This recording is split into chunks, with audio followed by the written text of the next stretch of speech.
What's up, everybody? Welcome to Move the Sticks. DJ Buck back with you. Buck, what is the word, man? Nah, not too much, DJ. It is here. It is upon us. Game day. We are ready to rock and roll. We're ready to see some preseason action, so I'm excited about it. Yeah, preseason action is here. A lot to get excited about, a lot to look forward to. If you were going to say, let's go rookies, let's take the quarterbacks out of the mix, Buck. So if we're looking around, we've got all these wide receivers to choose from. We've got some linemen. We've got some pass rushers, some young pass rushers to keep an eye on. Give me one or two names you're interested in watching here with some of these rookies. Okay, I'm gonna go with the people's champ first, and that is Keon Coleman. I want Ooh. to see DJ if maybe we slept on him as a first Mhm. round pick. I know he went at the top of the second round, but remember the buzz most of the fall was he was going to be a top 10, top 15 pick. He didn't go, but everything that you hear out of Bills camp is just how easy the game has been for him. His high IQ, Josh Allen has been raving about him. So I want to see if he's going to be a dominant player right from the rip. Much like Puka Nacua was a surprise dominant player. Can Keon Coleman jump right in and be a dominant player for the Buffalo Bills from day one? And then the other guy is, look, Leatu Latu, Mhm. only because he was so good as a pass rusher. And we have talked about the craftsman being able to kind of jump in and have immediate success. I don't know if there's a better fit for that scheme than Latu in Gus Bradley's system, where he just really want to make it simple and allow guys to play. I want to see if he can be really impactful right away because defense is normally ahead of the offense this time of year. And because he's so instinctive in terms of getting off the ball and utilizing a handful of moves, I want to see if he's able to make an impact right away. Yeah, that's a good one. I'm not going to get too creative here, but Marvin Harrison Jr. Whenever we get a chance to see him out there, um, how much did we talk about it in the run up to the draft last year? Man, if he had good quarterback play his final year, like he had with C.J. Stroud, Mm-hmm. even though he was a buzzy player and someone I think most casuals knew about, I think we could have been talking about, oh, this is like there would have been so much juice and excitement about him entering into the league, and now I'm like, okay, him with Kyler Murray. Maybe I'll kind of group them all together. I don't know how much we'll see of their frontline guys in the preseason in Arizona, but that's one of those teams and offenses, and Marvin being a big part of that. I'm excited to see how that looks. That looks like that could be kind of a nightmare to defend. It absolutely can be a nightmare to defend. Just in thinking of what he can be like. The thing about Marvin Harrison Jr. and my comparison was for Larry Fitzgerald, and just in terms of like someone that is like just break the box open, put him on the field, and let him go. He's ready to be your number one. That's Yeah. how he struck me, just like Larry Fitzgerald was when he was coming out of Pitt. Marvin Harrison Jr. was smooth, he was fluid, he was polished. I don't know how fast he is, but I do know he plays the game like the traditional number ones have played the game for a long time. To me, he's a high end receiver, and putting him in Arizona, where he will have Larry Fitzgerald to come through every now and then to drop some nuggets. I can only imagine how, look, I can't even imagine how good he will be right away. Yeah, I'm looking forward to that. I mean, again, all these guys. We'll break it down next week too. We'll have a lot of thoughts on what we saw over the weekend. I'm excited to dig into the tape, not just TV stuff, but actually dig into the tape and watch what transpired. For the Jags, you're calling Jags games. I've got Charger games. So give me one name on the Jags, a rookie. It doesn't have to be a top guy, but just someone you're looking forward to seeing you think might pop a little bit here in the preseason, Buck. Well, look, I'm gonna go right away with the first round pick. There's so much excitement Yeah. about Brian Thomas Jr. He's really gifted, DJ. It's really easy for him, but you haven't been able to really launch the deep ball in training camp. I want to see if he has an opportunity early to just tease the football world with his big playability. He did it like no other last year, even though he played with Malik Neighbors, 17 touchdowns. That's crazy production on the backside of another first round player. I want to see if he can find and carve a rollout for himself as the vertical specialist right away. Yeah, I'm excited to see him, big time juice. And it's always fun to see guys that look fast on the college field. Mm-hmm. Does that translate over to the NFL? Like, is there separation and juice like we saw from him in college? I'm looking forward to keep my eye on that. I don't know. I'm not big in the farming community, Buck, or yeah, what do you call baby goat? Is that have its own Yeah, name, or is it yeah, just a goat? yeah, yeah. I don't know. Like, what is the baby I don't goats know a lot called? about animals, but because I'm gonna go Brennan Rice for mm, for the okay. Chargers. Seventh round pick. I still, again, it was a deep receiver draft, but man, I did not think he would be there in the seventh round. Obviously, Jerry Rice's son, totally different style. We talked about him a good bit in the lead up to the draft. Just going out there to practice the other day, man, he's big, he's physical, he's strong. I would imagine we're going to see a lot of him in the preseason.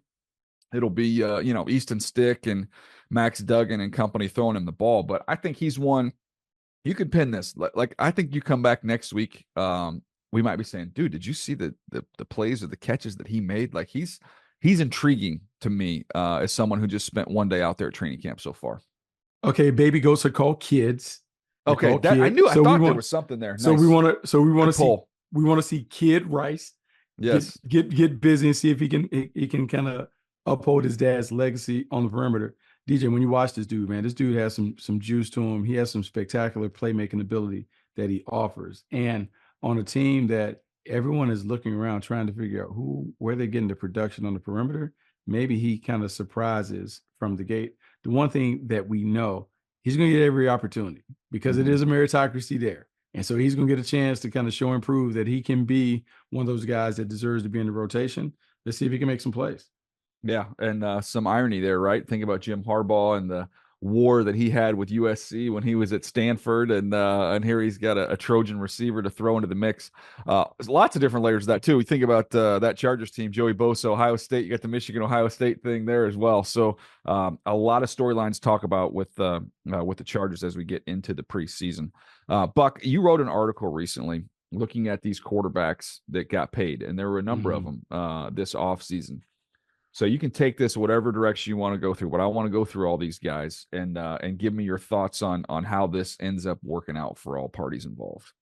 Yeah. So in doing the article, DJ, what we wanted to do is we want to talk about the player. We want to talk about why he was worth the money that he got, and why it's a risk to pay the player the amount of money that you played when you paid him. All right. So let's start us off here, Buck. You can work your way through them. Okay, so let's start with Jared Goff. And the reason why he's worth it is the winning pedigree. You can say a lot of things about Jared Goff since he entered the league, but Jared Goff has been a multiple-time Pro Bowler. Jared Goff has led a team to a Super Bowl, and Jared Goff has helped, I would say, engineer the renaissance in Motown. The Detroit Lions are able to do what they do offensively because Jared Goff, to me, is the perfect point guard for this team. We may not talk about him being I would say elite when it comes to the tools, but he certainly is elite in terms of the way he manages and distributes the ball to the playmakers. And I will say the Detroit Lions have a cast that is terrific, right? Amon St. Brown, you think about Sam Laporta, Jameson Williams, you got the two running backs in Montgomery and Jahmyr Gibbs. They can come at you a bunch of different ways. But without the point guard, it doesn't work. And Jared Goff, to me, is the ultimate point guard, which is why he's worth it. The risk is, I think some would say, the low ceiling. How much more can Jared Goff give you if it's not the playmakers playing at a high level? How can he elevate the team if it's really on him? We've had the conversation for years about trucks and trailers and where would Jared Goff fall into that equation. I don't know what kind of truck he would be, how much he could haul, but I certainly know he's a high-end trailer with the rest of the pieces around him. They're worthy, they're good enough to get to a Super Bowl with him, but I don't know if they can get to the Super Bowl strictly because of him elevating his game and doing it with nondescript players on the perimeter. You know how we love to do the little word twist there. You talked about trucks and trailers, something we kind of birthed on this pod. Maybe, it might be a decade ago, Buck. Oh, We've been talking about it forever. So when you look at these contracts and you're going through all of them, I'm thinking about the locker room, and I put two words down. Applause from your teammates or apprehension from your teammates. Now, apprehensive, let me read you the definition of apprehensive because I just looked this up. Okay. Apprehensive, anxious or fearful that something bad or unpleasant will happen. We've seen some quarterback deals get done, or I think it's fair to say that some people, maybe in the locker room as well as maybe in the coaching staff or upstairs, could be a little bit apprehensive about how this whole thing's going to work out. I think with Jared Goff, I think everybody's universally excited. I think it's easy for us to say it's not our money. I think that's an easy check to write based off what he's done in his career. I think so. And I think the only reason you would have some apprehension is we always talk about it. Can you envision the quarterback having the confetti fall on his shoulders? Yeah. I think that would be tested if we said, hey, it's Jared Goff versus Pat Mahomes in a shootout to win it. How much confidence do we have that Jared Goff can elevate his game to knock off Pat Mahomes? But It may he's be a, done it though, he right? has The done it. Rams Chiefs game that was He, one of the highest scoring, craziest games in NFL history. he has done it. And the Yeah. only reason there's apprehension is because in the scouting world, in our mind, we're always looking at tools and traits and all this other Yeah. stuff as Yeah. opposed to the final product. I believe that's the only reason why it would be considered a risk is in that scenario when we talk about the confetti test and hey, Jared Goff versus Josh Allen, Jared Goff versus Lamar Jackson in a win or go home shootout. Do you have enough confidence that Jared Goff could win it if the rest of the team isn't playing at a high level? Yeah, I think they've built up the roster around him too that there's enough support that he can pass that test. My opinion on that one. But I mean, Oh, I'm look, with they're you. right there. They're right on the doorstep. They're right on the doorstep. And look, if you go back and look at the NC Championship game, they should have been in the Super Bowl. Yeah. Like Yeah. they dominated the game for the greater part of the game and they let it slip. Now they have the test is can they go back and take the next step? We'll see what that looks like. All right, keep us going through the list here. Here we go. Jordan Love. Jordan Love from the Green Bay Packers. Why he's worth it. Look, he played at an MVP level last year. Why it's risky? 1 year wonder. So when we think about why he's worth it, DJ, he had a stretch where he had 21 touchdowns and only 1 interception. From week 11 through the wild card round, he was absolutely on fire. He did it with a cast of no names around him, a bunch of young, emerging receivers, but no one that's established in the league. From all of the wide receivers on the outside to the two-head, the tandem at tight end, all young guys, all scratching and clawing to do it. For a quarterback to be able to do that with so many young pieces around him speaks volumes about who he is and what he is. That said, he did it for half a season. So we're paying him $55 million based on 7-8 games of work where we saw him at his best. In this league, quarterbacks are evaluated on how they counter the counters, meaning when the league gets a book on them, are they able to write new chapters to the book to deal with how the league is going to react to him this year after really studying his game? It's risky because it's unknown. We don't know how he's done it because we've never seen him have to adapt and adjust to the way new defensive coordinators will implement new game plans. That's the risk involved. But look, the talent is there. It took him 4 years to get to the field, but man, he certainly proved the Packers right when he got onto the field because he played great. Yeah, I would say I like him. I believe in him. I was just hopeful, at least from the team side of things, that they'd be able to get just maybe a little bit of a discount with having such a small sample size. That's a big bet. Like I'm happy betting on him because of what we saw last year. It was impressive, but because of the sample size, I didn't think they'd have to go to the tippy top of the market. That to me was maybe just a surprise there. Huge surprise. I mean, it's a huge surprise. But then we always talk about it. If not him, who? If you don't pay Jordan Love, who's the next one? They had to do it. And so they had to do it. But the risk is, can he get back to the level that we saw him at his best? And can he sustain it over the long haul? Yeah. In Green Bay, where you've had 2 Hall of Fame quarterbacks play back-to-back. Brett Favre handed off to Aaron Rodgers. Aaron Rodgers now hands it off to Jordan Love. Can Jordan Love play at a gold jacket level? That is TBD. Yeah, no doubt. All right, we're gonna take a quick break. We come back. We've got I think we got 4 left here. 4 big quarterback contracts we're gonna get into right after this. All right, Buck, who's next up? All right, Trevor Lawrence, someone near and dear to my heart. The Jacksonville Jaguars quarterback has called a lot of conversation. He might be now the most polarizing quarterback that we see in the game based on how much he got paid. Got his $55 million deal. And so people want to know, why is Trevor Lawrence worth it? Talent, potential. You're the number 1 overall pick in the draft. You've been hailed and celebrated as the top prospect since Andrew Luck and John Elway. He has all the traits that you look for: size, arm talent, athleticism, great leadership skills. All that is great. He has a young cast of dynamic playmakers around him that when they've been at their best, look, they've been a winning team. They've been a playoff team. He bounced back from a poor performance in a wild card round in the first half to win a game that you're not supposed to win when you're down by as much as they were down. So all of that is positive. And people forget last season, the Jaguars were 8-3 at the top of the AFC, and it fell apart. But it fell apart because Trevor Lawrence got hurt. Yeah. And so if he doesn't get hurt, how do they finish the season? So that's one thing. Why it's a risk? Turnovers. DJ has more turnovers than anybody in the National Football League since he entered. Like people love to bring up the stats comparing him to Daniel Jones and all that other stuff. But the facts are the facts. You have 60 turnovers in 3 years. That's a lot of turnovers. Last year, he had 21 giveaways. That's too many. 14 interceptions, 7 fumbles. Can he take care of the ball and make better decisions in the red zone?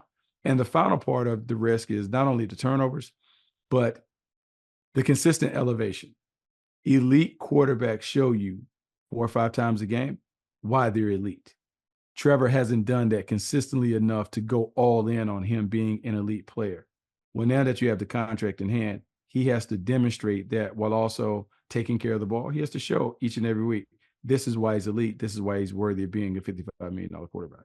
He has to be on the level when you look inside the division at CJ Stroud. And CJ Stroud is coming off 1 year, but like to pay him what they paid him to be at the level or to be the best quarterback in the division. We can't be sitting here at the end of this year saying CJ Stroud is clearly the best quarterback in this division and Trevor's not there. That will make this a very bad deal. He has to at least get that to an even matchup. Okay, so what you're saying is in the AFC South, this needs to look like the Olympic 100-meter final. It needs to be a photo finish where we're trying to figure out which quarterback is really the best quarterback in the AFC South, and it needs to be Trevor Lawrence and CJ Stroud, or Trevor Lawrence and somebody else. But we're saying Trevor Lawrence and CJ Stroud. It needs to be neck and neck to see who wins the division. You talk about the $50 million club. You got to play at that level. How about Tua? Okay, so Tua makes the track team go. Yeah. Tua is the first leg on the relay team because he is the one that gives the baton to the fast guys and makes it work. When he has been healthy and available, this offense is terrific. It looks like a video game offense when you are giving the ball to, in essence, an Olympic level track team. Jalen Waddle, Tyreek Hill, Raheem Mostert, Devon Achane, you got OBJ in the mix. When he is dealing from the pocket, this offense is unstoppable. He's gone over 4,000 yards back to back. You talk about passer rating near the top of the charts whenever he has been able to play with this crew. So he certainly has the upside and the, I would say, the production to be worthy of being a $55 million quarterback. The reason it's risky is simply the injury history. Going back to college, it was the hip. Then you go to the pros, it's the concussion, and you just worry, will he be able to be in the lineup each and every week? Last year, he was able to do it. Can he do it going forward? Because the one thing that you don't want is a quarterback with a contract that's an albatross around the franchise because the quarterback isn't available to play. If he's available, then Tua is going to make it well worth the risk. But if he's not, then it becomes a situation that, you look back and you might have some regret about putting so much into a quarterback who has been off-ended. All right, real quick, Buck, I'm going to read my Tua report coming out of college because when he got paid, it's always fun to go back and look at that. Tua lacks ideal height for the position, but he has quick feet, eyes, and release. He primarily operates in the gun, but he'll take some snaps under center. Very crisp and urgent in his setup. Throws off a firm platform, spins the ball well. He always throws with the proper pace on slants and crossers. Doesn't have an overpowering arm, but he can still place balls in tight windows. Understands how to hold and manipulate safeties with his eyes. Makes good decisions in the RPO game. He's a nifty runner, but prefers to buy time behind the line and remain in passing mode. Did struggle with identifying some underneath defenders when in the red zone. Coming off a serious hip injury that must be factored into his evaluation. Overall, Tua is the ultimate point guard. If he can remain healthy, he has the potential to be one of the NFL's most efficient passers. And he's been that. He's been very efficient when he's been healthy and available. He's lived up to what he was supposed to be. And look, he's a hard player to debate because of the injuries make him polarized. The other part that makes him polarizing, people always talk about, much like Brock Purdy, he's propped up by those around him. But DJ, there are few quarterbacks that aren't at the mercy of their supporting cast when it comes to their production. The myth that quarterbacks can elevate the play of those around them, a little bit, but you still got to have players to make it happen. And so for Tua, it's just a matter of him playing at a level and just being available. If he's available for all 17, look, there's no doubt that he's certainly worth the money that they're paying.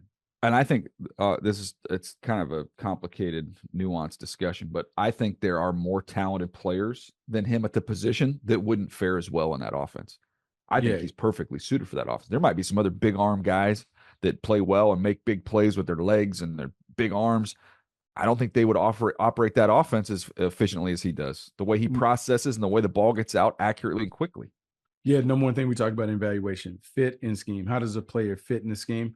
I don't know if there's a better fit in Mike McDaniel's scheme than Tua Tagovailoa. How about Kirko? So Kirk Cousins is really interesting because he's worth it because of the consistency and the experience. DJ, if I tell you you can get a veteran quarterback with 7 4,000-yard seasons, a guy that is a consistent winner, a guy that really shines during the regular season, you take that all day. He's been that. He's been terrific in terms of just in the regular season being able to really light it up and be effective and efficient with the people around him. And he's did it in 2 locations. He did it with Washington. He's done it in Minnesota. He's done it in Minnesota with older players. He's done it with younger players. And so you know exactly what you're getting. When I tell you that someone has a 270 to 110 touchdown to interception ratio and a career passer rating near 100, you love that. So all of those things are positive. Why it's risky? Age, injuries, and the quarterback that's behind him in Michael Penix. Yeah. You know, you have a quarterback that is older. You have injuries where he's coming off an Achilles, and you have Michael Penix, your first-round pick, who at some point is going to take the ball from Kirk Cousins. You paid him a significant amount of money.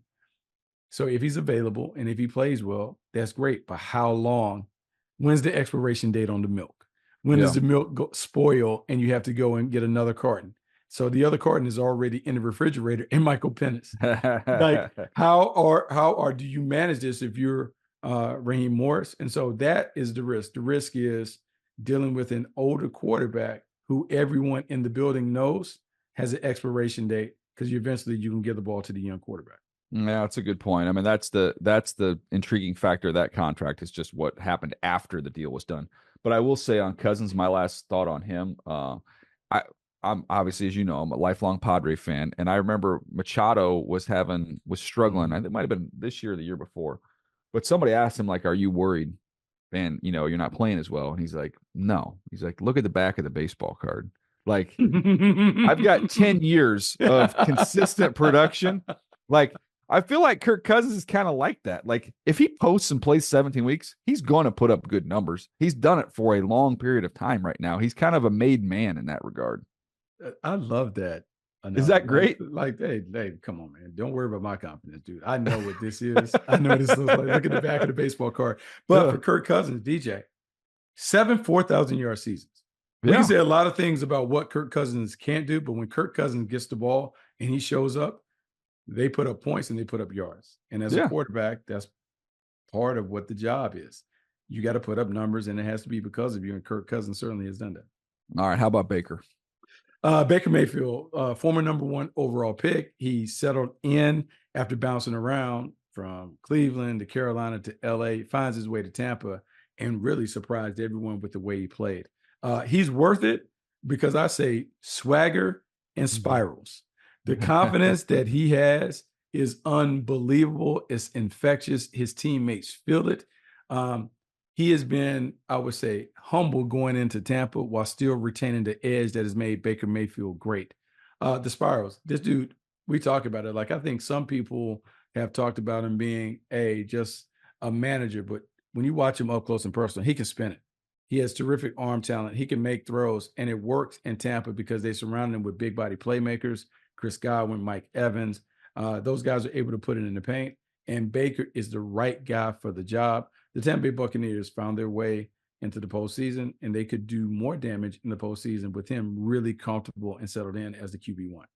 Yeah, I think he's going to be kind of a North Star for some teams too, of trying to find the guy who we feel like we can marry the talent with the fit. It's kind of what we talked about a little bit with Tua. Maybe if Tua had been dropped in some other systems, other personnel, it didn't work. It just works. It works with Baker there with what they have. And I think we'll see Sam Darnold is going to be an interesting case study in Minnesota if he plays really well. And I know they've got JJ, but is that something if he plays really well that they try and keep Sam around for a while? Like, that's going to be, I think Baker is kind of that target of saying, let's find a talented guy. Maybe it just didn't fit perfectly where he was, and let's see how he rolls with what we have in place. Yeah, and so that's it. Like, the risk when it comes to Baker Mayfield is just the journeyman's game. He's bounced around a few different players, so there's the apprehension that you have, like, Yeah. well, why did he bounce around? If he's so good, why is he bouncing around? Why did it take him so long to kind of find the right fit for him? And that's, look, a legitimate question. But if you're Tampa, you probably feel good about him winning the competition that he had to win last year, the way that he performed last season, and the way that he continues to endear himself to his teammates. We talk about the quarterback position being more than the talent. It is about the connectivity. The best quarterbacks are able to connect with their teammates, and their teammates feel like they're playing for him as opposed to just playing with him. He does a really good job of connecting with his teammates. And so, even though we may have some questions about his journey, um, his effectiveness with the Tampa Bay Buccaneers makes it a very, very worthwhile investment. Yep.